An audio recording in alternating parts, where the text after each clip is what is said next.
പ്രമുഖ gold and diamonds ജ്വല്ലറിയായ ആസിയാന്റെ പുതിയ showroom അബുദാബിയിൽ ഉദ്ഘാടനം ചെയ്തു. 12ാമത് ഷോറൂമാണ് മുസഫയിൽ തുറന്നത്.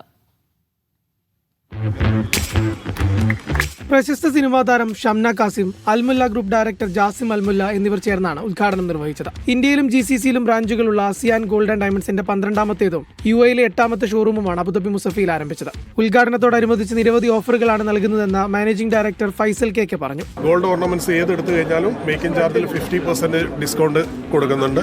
അതേപോലെ തന്നെ ഡയമണ്ട് ഓർണമെന്റ്സിന് 60% ഡിസ്കൗണ്ട്, 18 കാരറ്റ് ഓർണമെന്റ്സിന് മേക്കിംഗ് ചാർജിൽ 35% ഡിസ്കൗണ്ട്. അങ്ങനെ എല്ലാ വിഭാഗം ഓർണമെന്റ്സിനും നല്ല ഓഫറുകൾ കൊടുത്തിട്ടാണ് നമ്മൾ ഈ ഉദ്ഘാടനം ആഘോഷിക്കുന്നത്. 2026 തന്നെ UAE-ലെ ഷോറൂമുകളുടെ എണ്ണം 10 മാറ്റുക എന്നുള്ളതാണ് ഗ്രൂപ്പ് ഇപ്പോൾ ലക്ഷ്യം. സൽമാനുൽ ഫാരിസ്, അബ്ദുൽ ജലീൽ KP, ഷെഫീഖ് കുന്നത്ത്, മൻസൂർ അബ്ദുൽ നാസർ എന്നിവരും ഉദ്ഘാടനത്തിൽ പങ്കാളികളായി. Media 1 Abu Dhabi.